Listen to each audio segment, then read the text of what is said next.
Assalamualaikum warahmatullahi wabarakatuh. Waalaikumsalam warahmatullahi wabarakatuh. Bismillahirrahmanirrahim. Alhamdulillah rabbil alamin. Wassalatu wassalamu ala asyrofil mursalin sayyidina Maulana Muhammadin wa ala alihi wa sahbihi asmin amma ba'du. Yang kita hormati bersama Bapak Kapolri DRS Listio Sigit Prabowo MSI, Bapak Insinyur Polisi Martinus Hukom selaku Kadensus, Bapak Brigadir Polisi DRS Torik Triyono, Bapak Brigadir Polisi Simpson, SIK MSI, Bapak Brigadir Arif Mahfud, SIK MH, Bapak AKBP MD Sotik, Bapak AKBP Simli Brilian, SIK dan Bapak AKBP Briliantara SIK dan semua teman-teman yang saya hormati. Seperti yang saya sering cerita kalau ngaji, ngatur kiai itu dosa. Tapi karena saya niat baik, sama-sama ngaji, jadi temanya bebas, waktunya juga paling lama saya ngaji paling 20 menit sampai 30 menit. Sesi jawab, tanya jawab hanya 2 pertanyaan. Tidak boleh bantah, yang punya diri saya kok diatur. Ini semakin lama Anda ngatur saya, semakin dosa, karena ngatur orang itu tidak baik. Apalagi ngatur kiai itu, tambah tidak baik lagi ini. Iya toh, misalnya saya ke Jakarta, nelpon Pak Martinus, Pak sini, ya belum mesti bisa. Jadi ya sama-sama nggak mesti bisa kan. Tapi monggo lah kita cerita-cerita Islam, cerita-cerita beragama yang rileks. Kita semua tadi seperti yang dikatakan Kadensus pernah disewani Mas Sufyan Sauri, juga beliau pernah ngaji. Sebetulnya dalam banyak hal-hal yang keseharian itu lebih prinsip ketimbang ide kita tentang hal-hal besar. Saya beri contoh, Allah itu Tuhan yang maha kuasa, yang menguasai alam raya ini. Kadang-kadang menjelaskan dirinya itu hanya allazi at'amahum min ju'. Saya ini Tuhan yang memberi makan kamu saat Anda lapar, saat kalian lapar. Jadi untuk beriman kepada Tuhan yang Maha Esa, kepada Allah, kamu yakin yang memberi makan kamu itu Tuhan. Apapun kecewanya Anda terhadap tetangga, terhadap negara, terhadap mertua, terhadap istri, itu kecewa Anda tidak akan mati. Tapi kalau tidak makan itu mati. Jika Allah mensifati dirinya kadang pakai keseharian. Allazi at'amahum min ju'. Tuhan itu siapa? Yang memberi makan kamu ketika lapar. Tapi kamu untuk syukur itu nunggu punya istri cantik, neriman, gampang diatur, membolehkan poligami. Terus 4 istri itu neriman semua, loyal semua. Itu sombong betul. Mau syukur saja kok repotnya seperti itu. Jadi mau syukur ya ada makanan dimakan. Itu. Kalau ngantuk ya tidur. Ayatnya wa min ayatihi manamukum billaili wan nahar. Maksud ayat Allah itu tidur. Nah, keangkuhan-keangkuhan ini yang menjadikan kita itu jadi repot hidup. Wong untuk syukur kok nunggu tadi. Mertua baik, tetangga baik, istri baik. Apa saja di sekelilingnya harus baik. Nah, keinginan berlebihan ini menjadikan kita lupa ada hal-hal yang paling kita butuhkan, yaitu oksigen. Kita boleh nempat di buminya Allah. Allazi ja'ala lakumul ardo firasya. Bumi kamu tempati enak. Coba kalau gempa. Apa artinya istri 4 cantik semua kalau pas digoyang apa? Gempa. Apa artinya kamu jabat? Entah apa saja jabatannya. Kalau bumi likuifaksi, habis kamu. Kiai meskipun dai kondang umatnya jutaan, kalau likuifaksi di panggung hancur. Tapi nikmat-nikmat yang disebut Allah seperti ini kita kaji keseharian. Alladzi ja'ala lakumul ardo mahda. Allah itu yang menjadikan bumi dalulan yang mudah diinjak. Famshu fi mana dia silahkan pakai jalan-jalan. Jadi saya termasuk benar-benar kiai Jawa. Kalau kerennya Kiai Nusantara, atau Kiai Indonesia lah. Diajari bapak saya Kiai Haji Nur Salim, diajari Mbah Maimun. Itu Islam itu keseharian. Karena ketika Anda memilih hal-hal yang serius, itu tujuan utamanya nyari ridhonya Allah. Dan ridhonya Allah bisa kamu dapatkan sesuatu yang pasti benar. Misalnya dalam sebuah hadis Sahih Muslim disebutkan, Inna wuha la yardo anil abdi idza akalal akla fayahmadahu alaiha. Aw yashroba syarba fayahmadahu alaiha. Itu redaksinya inna itu sesungguhnya. La yardo juga pakai lam taukid juga maknanya sesungguhnya. Sungguh-sungguh Allah sangat ridho ketika seorang hamba itu makan. Makan ketika sesuap nasi dia muji Allah. Ketika minum seteguk nasi dia muji Allah. Itu kalau orang diridhoni Allah itu wali betul. Itu untuk jadi wali itu gampang. Kamu makan ridho.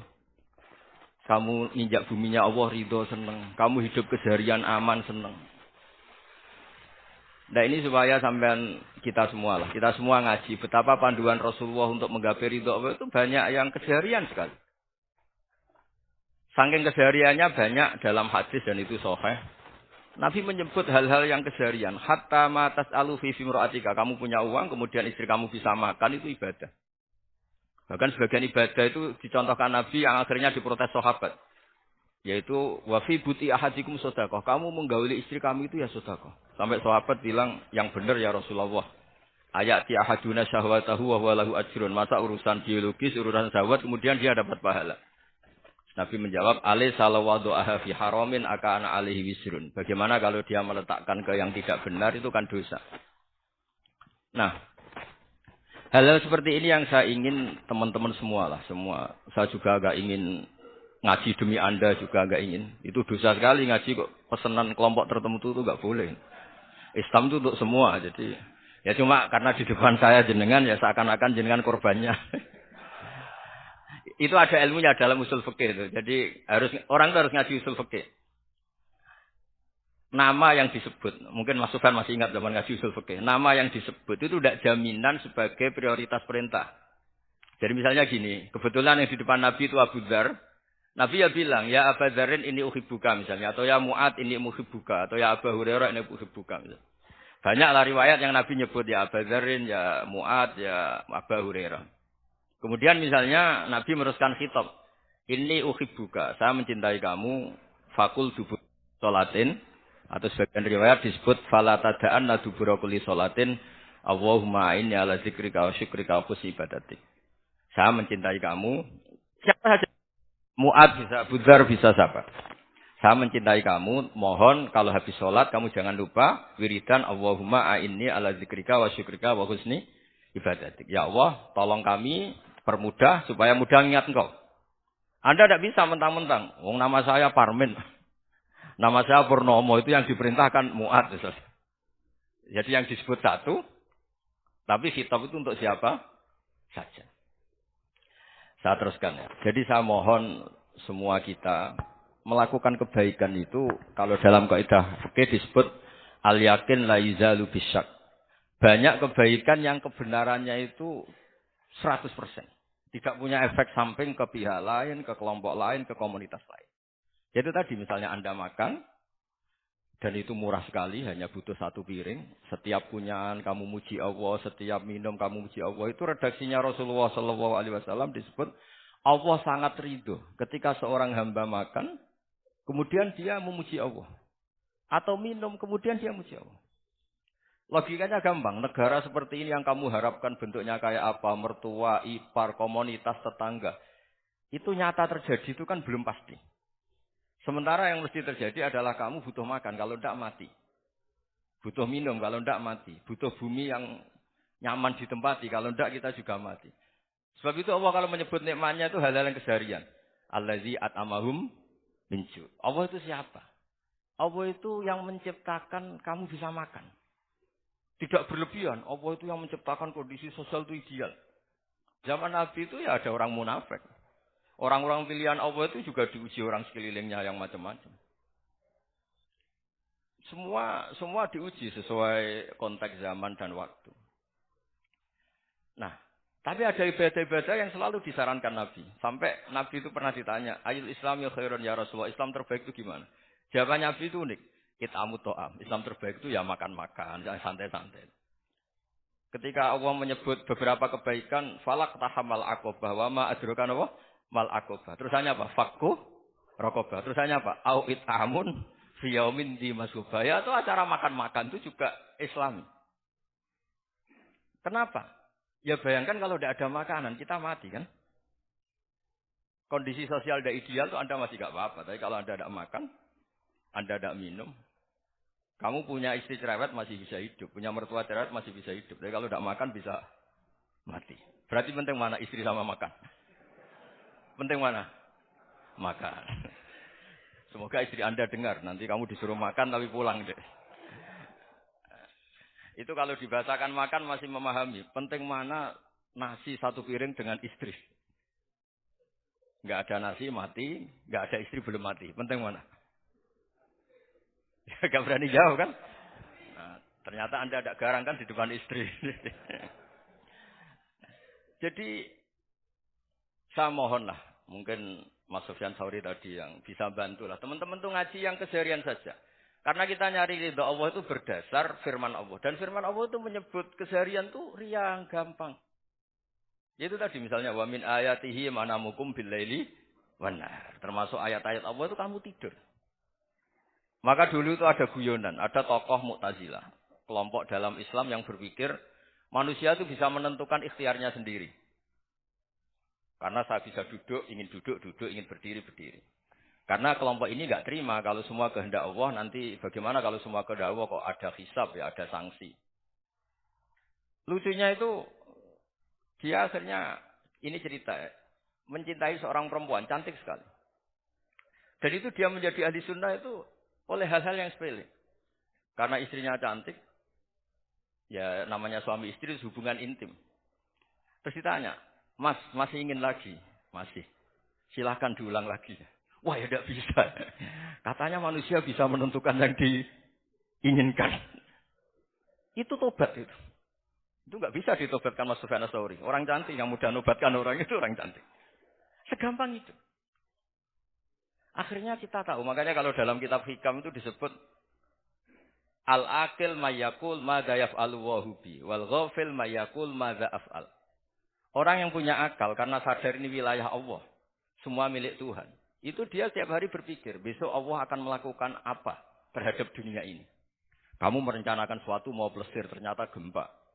Mau wisata ke Rusia ternyata perang. Kamu tidak pernah tahu apa yang akan terjadi besok. Wa ma tadri nafsum madza taksibu ghadan.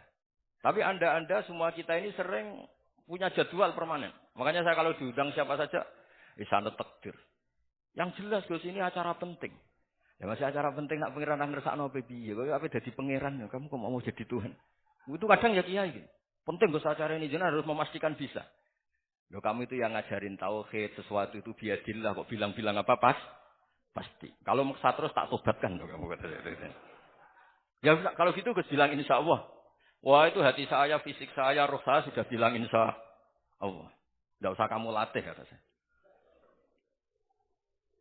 Nah hal-hal tauhid keseharian itu gampang sebetulnya. Wal ghafil yaqulu madza af'al. Tapi orang yang lupa Allah dia setiap hari bilang besok apa? Kita bisa melakukan apa? Seakan-akan dia itu aktor, dia penting, dia subjek permanen, dia. Padahal kita ini hanya objek kehendak Allah Subhanahu wa taala. Karena kita yakin sesuatu yang terjadi di alam raya ini kita tidak bisa apa-apa. Makanya saya sering ngaji, sering bilang ya. Ketika Anda mensifati Allah, Dia yang menghidupkan. Sudah itu tanamkan. Jika ketika kita mati, santai saja. Kenapa santai? Allah punya cara menghidupkan kita. Zaman kita hidup juga gak tahu caranya ngelola jantung, ngelola paru-paru. Kamu juga gak tahu ngelola oksigen yang tidak beracun, tidak mengandung polusi. Tahu-tahu hidup. Gak ingin tua ya tahu-tahu tua. Gak ingin mati tahu-tahu mati. Selama ini kita hidup juga gak tahu apa sebetulnya. Hanya gaya tok, punya jadwal, punya planning. Kalau kamu bisa menentukan pilihan Anda, pasti Anda istrinya cantik, 4 neriman semua, kona'ah semua. Nyatanya enggak kan? Ada 1 jelek, cerewet. Wah itu kan. Nyatanya enggak bisa apa-apa Anda kan? Dan kamu bawa mati lagi. Nah, itu kan. Istri Anda juga gitu, punya keinginan, punya suami yang ganteng, yang jabat, yang neriman, yang enggak poligami. Ya enggak kesampaian juga. Kalau kita ngitung tingkat kegagalan kita itu gagal terus. Ya kan? Nah, terus ingat Allah. Madza yaf'alu wa bi. Orang yang punya akal selalu berpikir Allah itu menghendaki apa terhadap saya.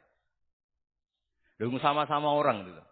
Melihat orang yang serius. Itu kata Anda itu pemikir berat, serius. Senang punya tokoh yang merengut terus karena kamu anggap serius. Tapi sebagian orang anggap orang yang serius itu wong merengut, wong masam, wong muka kok ditekuk. Jadi sama Itu hati, ya muqallibal qulub tsabbit qalbi ala dinik. Karena kita enggak tahu cara berpikir kita tentang orang lain, tentang sekeliling kita. Misalnya kita orang baik yang jenis ngrumat fakir miskin. Ada orang bangun masjid mewah itu janggal. Apa artinya masjid mewah kalau banyak orang kelaparan? Tapi kalau yang jenis pendidikan apa artinya masjid mewah kalau tidak bisa ngaji? Nanti yang jenis infrastruktur apa artinya ini kalau semuanya punya sudut pandang yang berbeda-beda. Dan Islam mengapresiasi semua kebaikan. Tapi katakan semua kebaikan itu adalah kehendak Allah Subhanahu wa taala. Karena apapun baik Anda itu pakai fasilitas yang diberikan oleh Allah Subhanahu wa taala. Sehingga ini yang disebut kulillah sumadarhum fi khawdihim yal'abun. Ya kembali tadi ke tema-tema bahwa keseharian Anda ini sudah Islami. Saat Anda tidak bisa melakukan apa saja. Saya sering ada jenazah, biasanya kalau tetangga meninggal saya sering disuruh ngelepas. Saya bilang orang ini baik. Karena sering ngelamun di rumah, sering nganggur di rumah. Ditanya sama anaknya, kenapa Gus nganggur baik? Ya kalau dia nganggur artinya juga enggak berbuat sesuatu yang maksiat kan? Ya kan? Orang nganggur di rumahnya ya enggak bunuh orang, enggak maling, enggak korupsi. Ya namanya nganggur di rumah. Lah cuma istri cara pandang nganggur enggak menghasilkan uang gitu.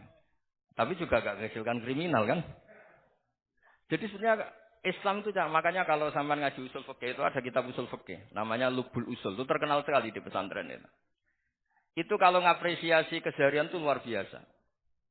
Izma min mubahin illa wa yatahaqququ bihi tarku haramimma. Karena keseharian yang mubah saat Anda lakukan itu ada kehebatan yang luar biasa, yaitu meninggalkan haram. Makanya dulu banyak orang-orang alim ketemu temannya itu guyon sampai semalaman. Itu biasanya yang semangat Islam, itu kiai kok udah tahajud, kiai kok udah witir. Orang yang sedang mapan uangnya banyak, malam itu udah kelayaban itu sudah luar biasa. Melawan nafsu supaya tidak maksiat itu sudah luar biasa. Supaya lupa guyon sama temannya semalaman sampai subuh. Gejlok-gejlokan ngenang zaman miskin, zaman kuliah nggak jelas, zaman apa. Melihatnya jangan tarkut tahajud. Seperti ini meninggalkan tahajud, tapi meninggalkannya ini talkul muharramat. Jadi kayak apa hebatnya? Sehingga Imam Ghazali punya riwayat yang agak unik. Hatta takuna ibadatu akhiri hadil ummah iku an-naum. Sehingga suatu saat ibadah terbaik umat ini itu tidur. Itu kan riwayat kontroversi. Ketika Imam Ghazali ditanya, kenapa iya? Kenapa kamu mulai keluar dari rumah itu sudah banyak maksiat? Melihat perempuan yang enggak mahram, melihat fenomena. Tapi kalau kamu tidur itu enggak melihat apa-apa. Tapi juga kamu jangan nganggap tidur itu ibadah betul. Saatnya melakukan fardu ain malah masih tidur. Tapi itu sudut pandang yang menjadikan kita Islam itu gampang. Jadi saat Anda tidak bisa aktivitas apa-apa, misalnya ada beberapa orang yang lumpuh. Lumpuh itu memang nggak bisa Jumatan, nggak bisa ibadah, tapi dia juga nggak bisa maksiat. Tidur itu memang Anda saat itu tidak bisa tahajud, tidak bisa witir, tapi saat itu ada zina, ada maling, tidak gosipkan orang, tidak bully orang, tidak menanamkan kebencian, tidak hasut. Sehingga tidur menurut Allah Ta'ala ya wa min ayatihi manamukum billaili apa? Wan-nahar. Karena di tidur itu selain ada unsur istirahat, jaga kestamina, juga ada unsur meninggalkan beberapa keburukan. Nah saya mohon ibadah yang keseharian ini kita jaga. Supaya kita semua baca ayat itu fasih. Fasih itu tertanam di hati. Allah itu siapa? Allazi at'amahum min ju'i wa amanahum min khauf. Dan Allah kalau cerita di Quran itu anna sababnal ma'a sabba summa syaqaqnal ardha wa syaqqa fa ambatna fiha habba wa inaba wa qadba wa zaituna wa nakhla wa hada'iqa hulba. Kamu tahu saya ini siapa kata Allah? Saya ini adalah Tuhan yang menurunkan air. Kemudian ada tanaman banyak. Habba wa inaba wa qadba, ada zaitun, ada tin, kalau orang Jawa mungkin ada tela, ada padi, ada mangga, ada pisang. Sudah. Wa inaba wa zaituna wa nakhla wa hada'iqa hulba. Ada perkebunan yang lebat. Tujuannya apa? Mata Allahum, silahkan kamu pakai, kamu nikmati. Tapi karena kadang kita ini punya ide-ide besar. Tadi untuk syukur saja nunggu punya istri riman, rumah baik, tetangga baik, komunitas baik, semuanya baik baru syukur. Lama-lama nanti ada di surga, syukurnya nunggu surga paling kelas A. Itu sudah ada yang menghuni Rasulullah, kamu nggak boleh di situ. Masa untuk syukur saja repotnya Masya Allah. Jadi mohonlah Quran yang kalau Anda hafalkan sama itu kan ada ayat-ayat yang kayak tadi. Ya, fal yang dzuril insanu ila ta'ami. Coba lihat apa yang kamu makan ya. Dari mana? Dan untuk mempertahankan hidup kamu keseharian. Jadi jangan kira ibadah itu harus membentuk komunitas yang versi Anda. Ibadah itu harus hal yang mulu-mulu. Kesehariannya Anda alami. Ini saya tidak bikin-bikin. Saya ngaji bukan karena berdasar pesanan. Itu ayat yang saya baca kan betul ada ayatnya kan. Fal yang zuril insanu ila tu'ami. Anna sobba penal ma'ah. Sobba. Summa syakoknal ardo. Syakko. Fa'ambasna fiya habba wa inabau. Wa qodba. Wa zaitunau. Wa nakhla. Wa hadaiko. Khulba. Terusannya apa? Mata'al lakum. Silakan kamu nikmati. Mata itu silakan kamu nikmati. Ya kayak sampean dikasih hidangan ya makan. Ya sudah makan. Habis makan ya minum. Habis itu ngantuk ya tidur. Ya sudah normal-normal saja. Kayak apa indahnya Islam. Tapi Anda mencari Islam yang gimana lagi? Nah itu yang diajarkan guru-guru kita. Diajarkan sanad kita sampai Wali Songo. Sampai Rasulullah SAW. Bahwa pada akhirnya ada jihad, ada perang. Itu dulu memang perang. Bukan membunuh. Beda. Dulu kita dijajah Belanda ya perang dan itu normal karena kita dijajah.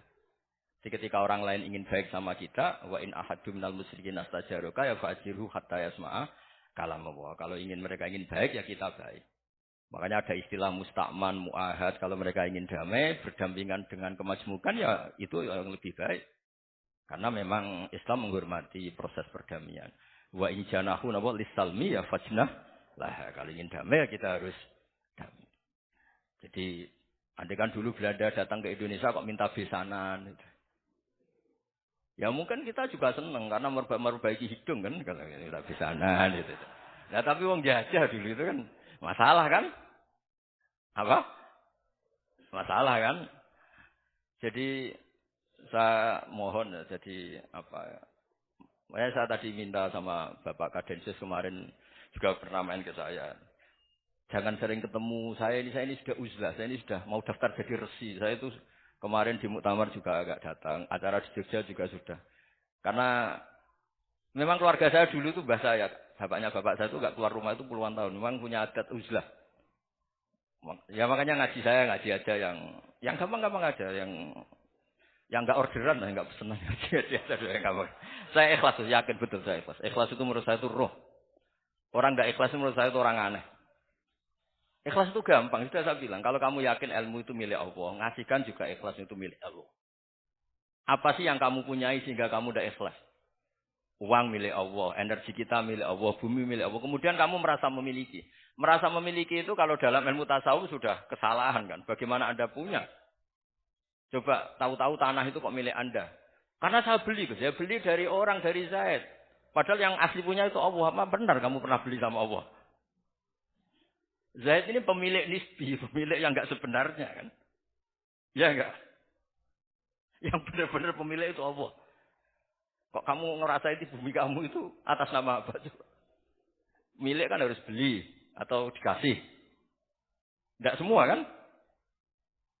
Nah, makanya terus famsu fi manakibiha dan Allah menyebutnya, sudah saya ini yang menciptakan bumi. Wallazi ja'ala lakumul arda dalulan. Dan Allah menyebutnya sederhana, famsu fi manakibiha, silakan jalan-jalan. Terusannya apa? Wa kulu rezeki, silakan makan-makan. Jadi Islam itu ya makanya kiai-kiai itu ada acara makan, sampai ada guyonan fikuli makanin makan di setiap tempat ya makan. Nggih ngoten nggih, pokoke sing gampang-gampang mawon nggih. Nggih Mas Sufyan nggih sing gampang-gampang mawon nggih. Assalamualaikum warahmatullahi wabarakatuh.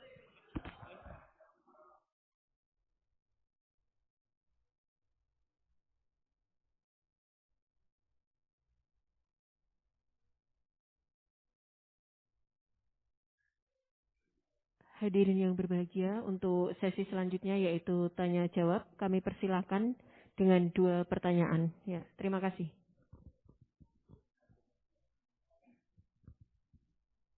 Mohon sebelum mengajukan pertanyaan untuk menyebutkan nama dan asal. Terima kasih.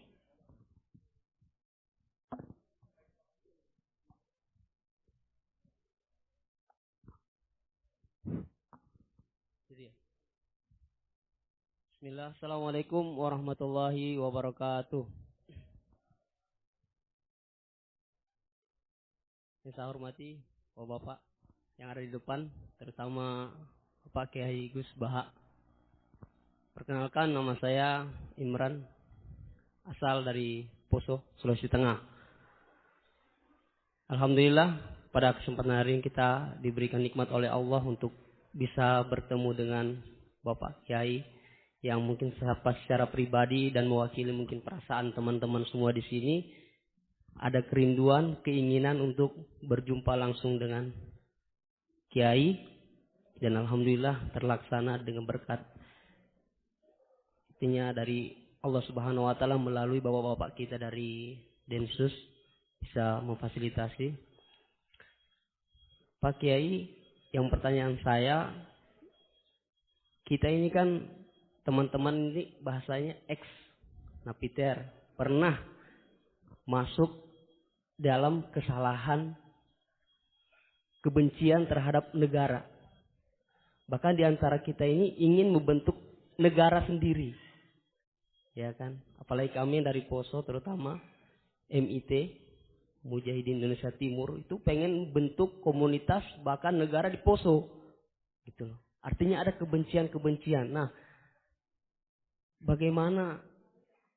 Karena kami dulunya punya doktrin negara ini negara yang togut.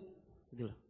Negara kafir yang wajib untuk kita perangi, kita musuhi, dan orang-orang yang berkembang kita, pokoknya kita basmi lah sampai tegak negara ini, negara Islam versi kami saat itu.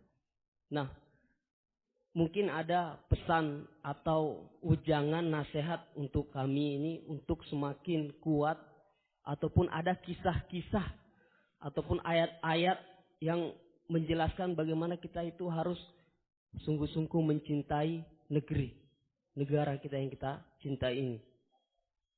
Kemudian yang kedua, Pak Kiai, terkait masalah ihsan. Ini seperti apa? Karena mahwal Islam, mahwal iman. Nah, ihsan ini kita mungkin yang belum terlalu kami pahami. Apa itu ihsan yang kata Nabi, anta'budullaha ka'annaka tarahu fa illam takun tarahu fa innahu yarak.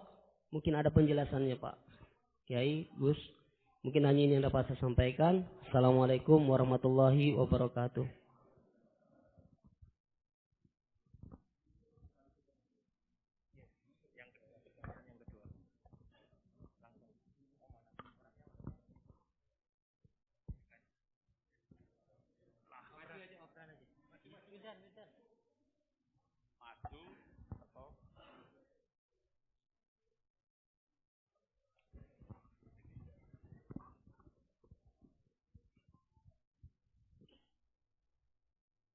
Assalamualaikum warahmatullahi wabarakatuh. Nama saya Wildan dari Malang. Alhamdulillah hari ini bisa bertemu dengan Gus Baha, yang memang dari saya waktu di dalam udah ngikuti YouTube-nya pada masa itu. Dan di sini Gus mungkin terdiri dari banyak saudara-saudara kita yang dari berbagai tempat, berbagai karakter dan berbagai sifat. Nah, yang saya ingin tanyakan, bagaimana kita memupuk konsep persaudaraan tanpa memandang kepentingan duniawi. Karena kebanyakan dari kita bersaudara karena kepentingan, bukan bersaudara karena ya kita adalah saudara. Terus kemudian yang kedua yang ingin saya tanyakan itu, kita hari ini adalah mengalami degradasi moral yang luar biasa. Akhlak, sopan santun nyaris sedikit demi sedikit hilang. Nah, bagaimana cara kita untuk memupuk agar generasi kita selanjutnya tetap berakhlak, beretika terhadap yang lebih tua, ataupun kepada sesamanya ataupun kepada yang lebih kecil. Mungkin sekian dari saya. Assalamualaikum warahmatullahi wabarakatuh.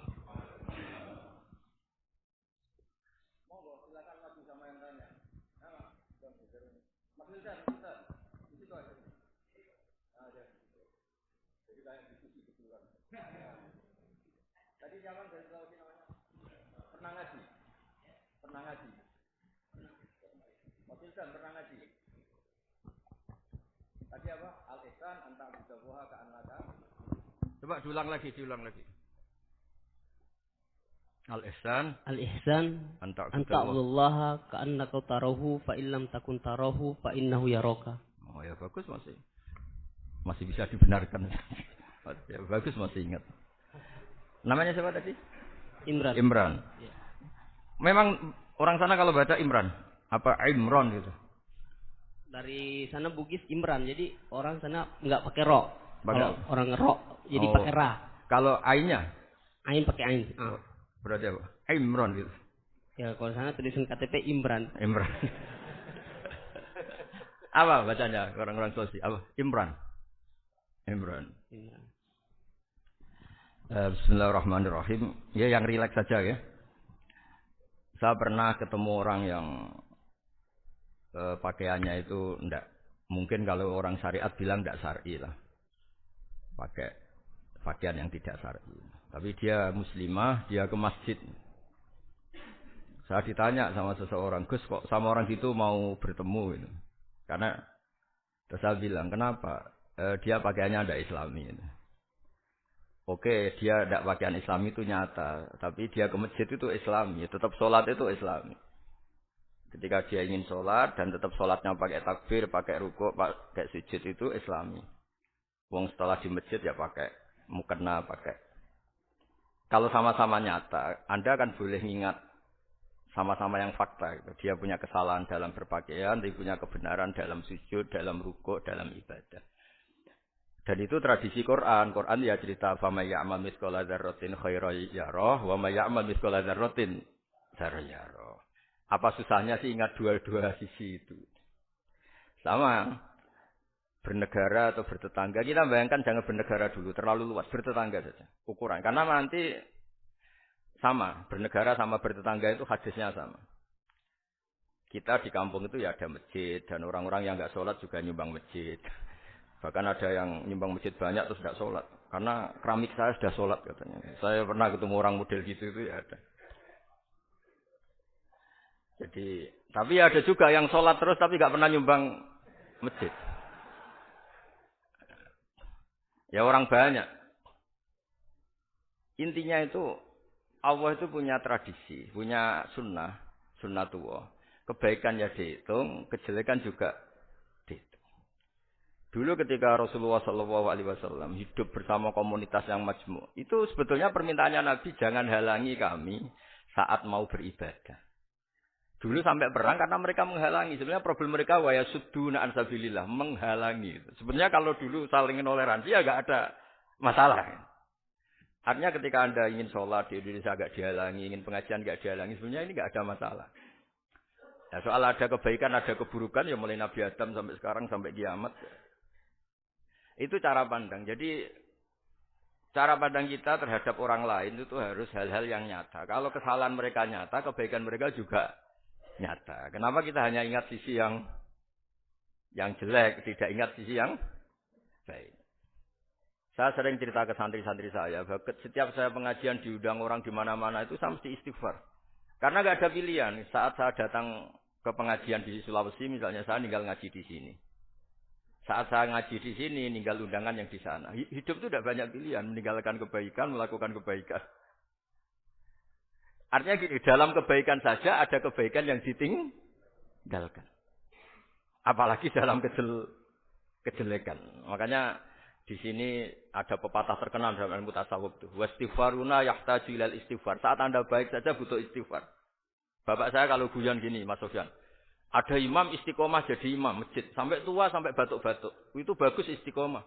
Tapi itu masalah kata bapak. Akhirnya enggak kaderisasi. Katanya. Itu istiqomah apa enggak mau diganti orang lain. Katanya. Ada kiai, dai di mana-mana. Itu mesti orang muji. Oh itu dai di mana-mana. Laris enggak pernah di rumah.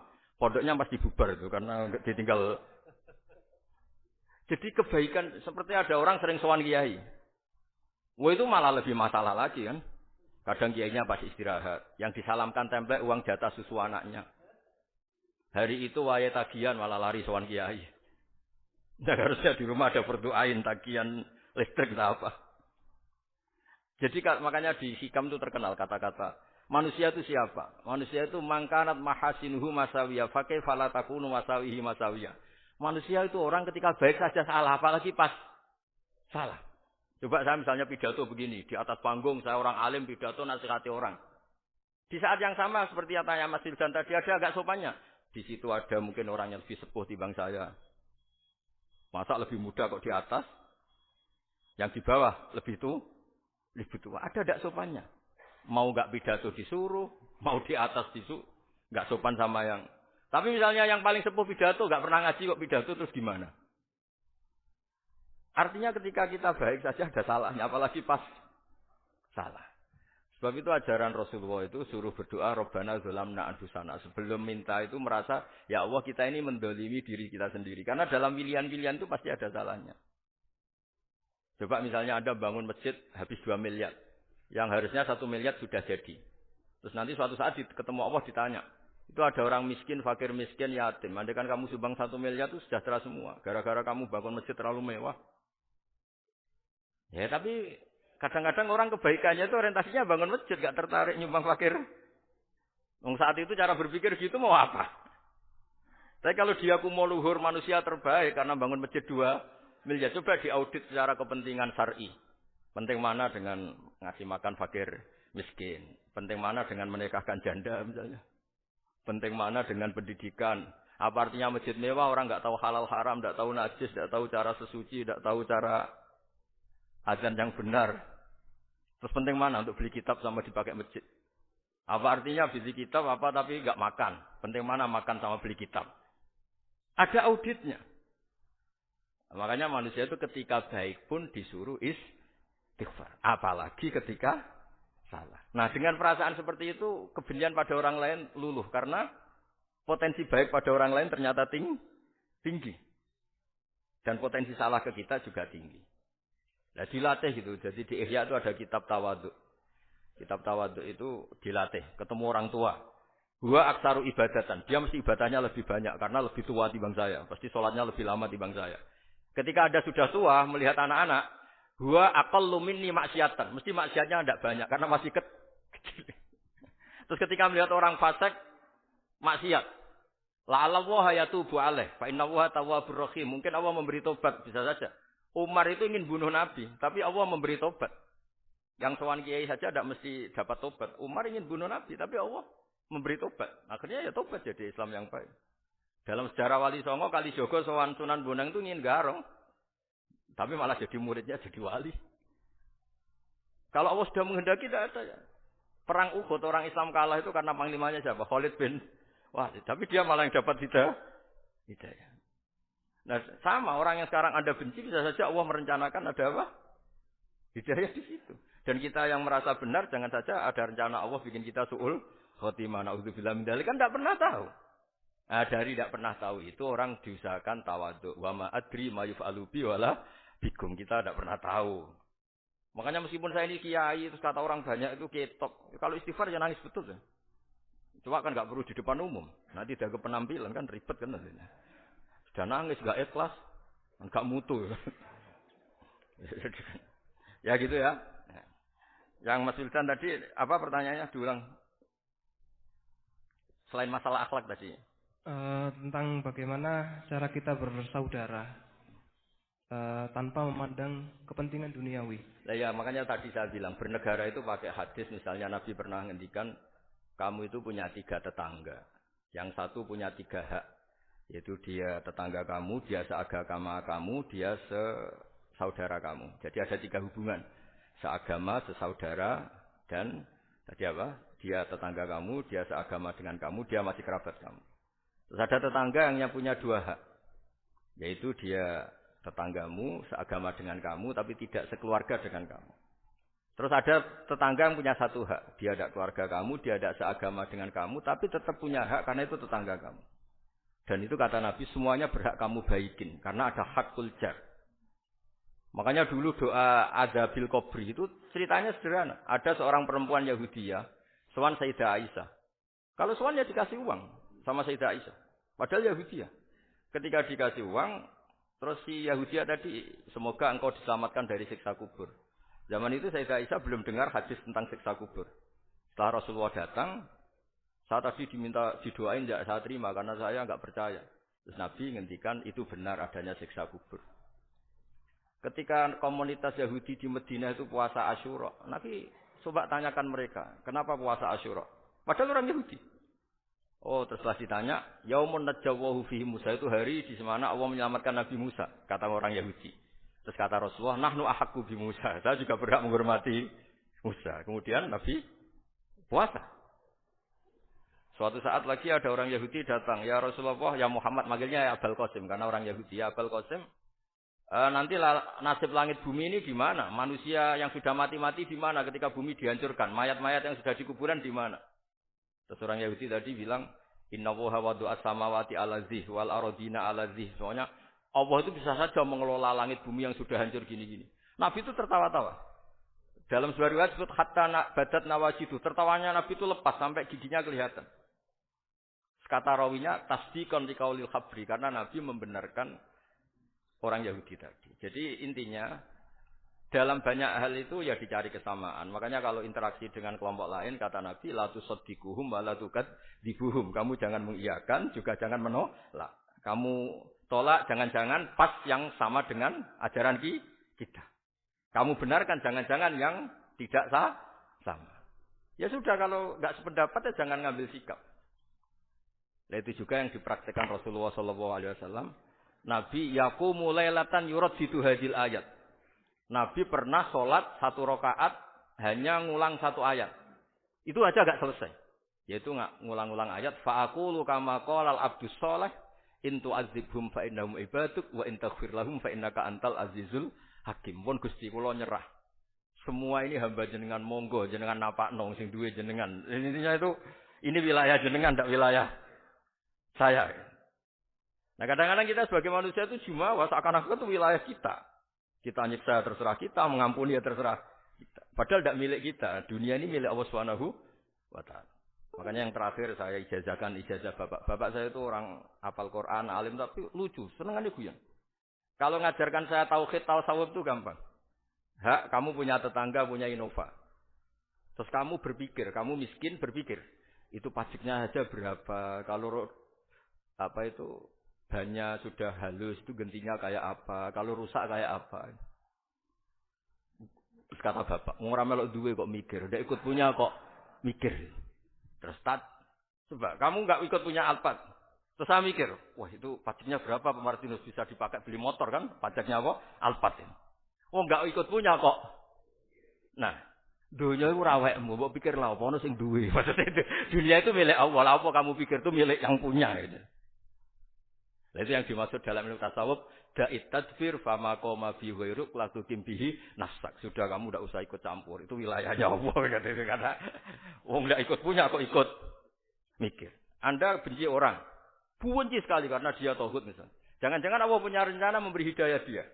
Atau Allah punya rencana dari dia keluar orang-orang Islam yang soleh. Makanya ketika Malakul Jibal, ya Rasulullah saya disuruh Allah, terserah engkau. In syi'ta an udbiko alaihim al-akhsabah. Kalau engkau mau orang-orang yang mendustakan kamu saya hancurkan. Apa jawabannya Nabi? La, jangan. Bal arju ayyukhrijawah min aslabihim ma ya'buduwaha wa la yusyriku bihi syai'an, itu di Bukhari. Enggak, bisa saja sekarang dia kafir, anak turunnya jadi Islam. Dan betul. Abu Jahal punya anak Ikrimah, Abu Lahab punya anak Darrah. Walid itu musuh besarnya Nabi, punya anak Khalid. Ya sudahlah, kita selalu berharap bahwa ini wilayahnya Allah. Sudah kita berharap. Agama ini bagi yang selalu punya harapan. Limangkan yarjuwaha. Orang yang selalu punya harapan. Kita berharap tambah hari tambah baik, tambah damai, tambah kondusif, tambah segalanya baik. Dan saya seperti ini juga ingin ikhlas dan akan selalu ikhlas. Ya saya sering bilang kalau pejabat mau sini itu sering tak ngel-ngel. Saya ini sudah ingin Indonesia itu baik itu tanpa diminta. Kalau diminta itu malah seakan-akan saya belum melakukan. Sudah saya lakukan kok baru minta. Karena ini wilayah kita semua, artinya ingin baik, itu keinginan kita semua. Status kita. Kata Sayyid Zabidi dalam kitab Ithaf, keinginan baik itu syakhsiyatuk wa hakikatuk. Itu kamu sekali. Manusia itu kan, kata Allah Ta'ala, saya pertama menciptakan manusia itu khunafa, orang yang berkeinginan baik. Baru digoda setan terus macam-macam. Jadi keinginan baik itu hakikatuk wa syakhsiyatuk. Itu kamu sekali. Ingin baik itu kamu sekali. Itu status kamu katanya. Makanya orang preman kayak apa, mabuk kayak apa, ada orang kecelakaan, pikiran pertama itu nolong. Itu yang normal. Soal ada kasus, pikiran pertama ngambil HP-nya itu 0,0 sekian%. Jadi pikiran pertama mesti nolong itu. Karena itu syakhsiatuk wa hakikatuk. Nggih, ngoten.